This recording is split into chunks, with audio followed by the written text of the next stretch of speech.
जय जय वासवी। ॐ कुसुमपुत्री च विद्महे कन्याकुमारी धीमहि तन्नो वासवी प्रचोदयात्। శ్రీ వాసవి అమృత కలశం. శ్రీ వాసవి కన్య పురాణ గాథ 10వ అధ్యాయం. 1. నందీశ్వరుని అభయము. సుదంతుని ఏ విధముగానైనా కాపాడవలేనని వైశ్యులందరూ కైలాసమున నందీశ్వరుని ఇట్లు శరణు వేడిరి. ఓ నందీశ్వర, పాహిమాం పాహిమాం పాహి. దేవాదిదేవ పరమశివుని పవిత్ర వాహన, మీ మందిరములో కష్టదశములో ఉన్నాము. మేమందరము కష్టదశలంలో ఉన్నాము.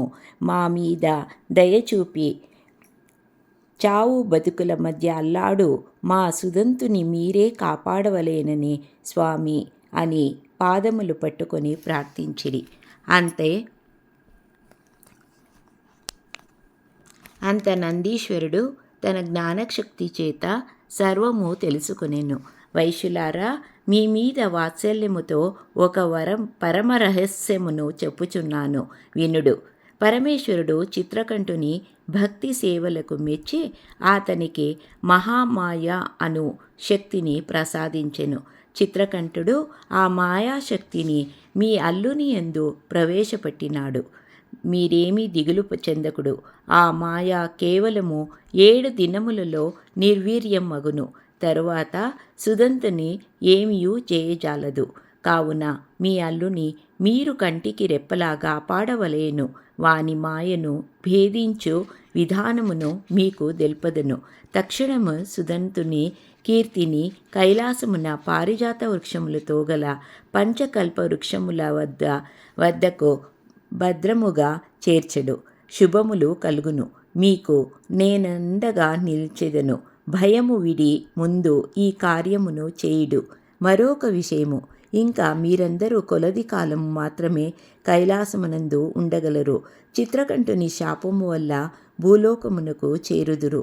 అప్పుడు జగన్మాత ఆదిపరాశక్తి మీ ఇంట కన్యగా జన్మించి వైశ్యకులమును పవిత్రము చేచి మిమ్మును ఉద్ధరించి మీ కుల దేవతగా నిలిచి మీ 102 గోత్రజ వైశ్యులకు కైలాస ప్రాప్తి కలిగించును అని భవిష్య పురాణమును తెలియజేసెను.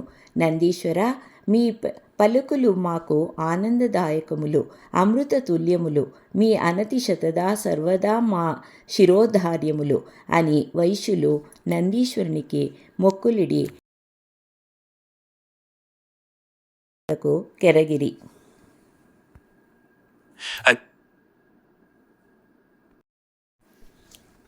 2. కీర్తి సుదంతుల వివాహము. వైరోచనుడు, మానాభుడు సమాధి మరియు వైశ్యులందరూ జరిగిన విషయములను పరమేశ్వరునికి విన్నపించిరి. వివాహమునకు అనుమతినివ్వనలేనను ప్రార్థించిరి. ఈశ్వరుడు ఆనందముతో వివాహమునకు అనుమతించి వారిని ఆశీర్వదించెను. ఆర్యవైశ్యులందరూ బంధువులతో కూడి కైలాసమున గల పంచకల్పవృక్షముల మధ్య కీర్తి సుదంతుల వివాహమును వైభవముగా జరిపించిరి. ఈశ్వర అనుగ్రహమును చిత్రకంఠుని మాయా నిర్వీర్యమయను. ఇది గని గంధర్వుడు అసూయ ద్వేషాల రగులుచు విచిత్ర రథారూఢుడై లక్షలాది సైన్యములతో మాయా ఆయుధములతో వైశ్యులపై దండయాత్రకు చేసెను. 3. నందీశ్వరుడు చిత్రకంఠుని పారద్రోలుట. నందీశ్వరుడు అది చూసి అగ్రహారాధుడై, ఓరి గర్వంధ గంధర్వ, ఏమి నీ అహంకారము? నా అభయవతులై సత్పురులములై వైశ్యులపై దాడికి వచ్చితివి. చూడు, ఇన్నేమి చేసిదనో. హరహర మహాదేవ, శంభో శంకర అని ఈశ్వరుని తలుచుకొనగాన నందీశ్వరుడు భూమి ఆకాశములో ఏకమవునట్లు మహానందిగా పెరిగి నిల్చెను. ఆ మహానంది నుంచి లక్షలాది ఋషువుములు నోటి నుంచి చెవులు నింటి దేహము నుండి వజ్ర సమానము వాడి కొమ్ములతో శూలములు బోలో గుట్టెలతో అది ఆదిశేషుని బోలో తోకలతో ఉద్భవించసాగిరి. అంబా అంబాయని దిక్కులు పిక్కలెట్లు నట్లు గర్జించిరి. మూకమ్మొగడిగా గంధర్వులు పైకి ఉరికిరి. ఆ భయంకర సన్నివేశమును గాంచి మూలోకములు గడగడ వణికెను. వృషోరముల ప్రళయ భీకర గర్జనలకు చిత్రకంఠుని సైన్యము నోళ్ల నుంచి, ముక్కుల నుంచి, కన్నుల నుంచి రక్తాధారుల గ్రొక్కుచునుచు చెల్లాచెదురై పారిపోయిరి. ఒంటరిగా మిగిలి ఉన్న చిత్రకంఠునిపైకి నందీశ్వరుడు కాలభైరవుని వలె హురికెను. అది చూచి చిత్రకంఠుడు తనకు నందీశ్వరుడు వధించుటకి ఖాయమని తెలిచి వెంటనే మాయమైపోయెను. ఉగ్రావతారం దాల్చి ఆవేశనుగా పోతున్న నందీశ్వరుని వైశ్యగణము స్తోత్రపాఠములచే సన్నుతించి శాంతింపచేసిరి. అంత నందీశ్వరుడు వైశ్యోత్తములారా, చిత్రకంఠుడు పిరికి పందై పారిపోయి బ్రతికిపోయినాడు. వానికి కొంతమంది దేవతల అండ ఉన్నది. వానిని నమ్మరాదు. ఈ దుర్మార్గుడు జీవం ఉన్నంత వరకు మీ వెన్నంటి మీకు అగర్వ శత్రువై వేధించుయనే ఉండను. ఆదిశక్తియే వానిని వధించవలెను. కావున ఇక మీదట మీరు బహు జాగ్రత్త చరించులుడై వారిని ఆశీర్వదించెను.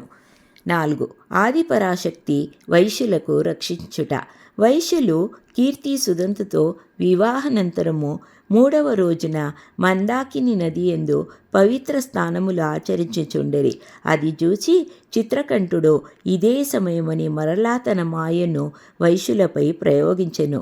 దాని ప్రభావమున మందాకిని నదీ వరదలతో పువ్వెత్తున లేచి ప్రవహించసాగెను. వైశ్యులు నదీ ప్రవాహమునబడి మునుగుతూ తేలుతూ కొట్టుకొని కొనసాగిరి. అది చూచి ఇక విజయం నాదేనని చిత్రకంఠుడు గెలిచేయచు విరగపడి సాగెను. వైశ్యులు దిక్కుతోచక తమ్ము రక్షింపమని ఆదిపరాశక్తిని ప్రార్థించిరి. వారి ప్రార్థనలకు శక్తి ప్రసన్నురాలై వెంటనే దివ్యమగు 2 పడవలను సృష్టించి అందరికి దరికి చేర్చి రక్షించెను. ఆ సమయమున దేవతలందరూ వైశ్యులకు ప్రత్యక్షముగా సహాయమునరించి ఆదుకొనిరి. అప్పుడే ఆర్యవైశ్యులందరూ వారికి వినయ విధేయుతులై నమస్కరించి, దేవతలారా, మీరు చేసిన ఈ ఉపకృతికి సర్వదా మేము కృతజ్ఞులై మీకు సేవలాచరించు ఉంటుము మనిరి. అంత దేవతలందరూ పరమానందం పొంది, ఆర్యవైశ్యులారా, ఇక నుంచి మీరందరూ మీ ఇంటి వివాహ సమయమునందు 33 పసుపు ముద్దల నుంచి ప్రధాన కలశము నుంచి విధిగా మమ్ము ఆరాధింపుడనేరు. దీనితో ప్రసన్నులై మేము శుభములను మంగళములను ప్రసాదింతుమని అనేరు. అంతేగాక నందీశ్వరుని చరితను 5 కల్పవృక్షముల మధ్యన జరిగిన సర్వోత్తముడైన కీర్తి సుదంతుల వివాహ కథను చదివినవారు, వినినవారు, పారాయణము చేసిన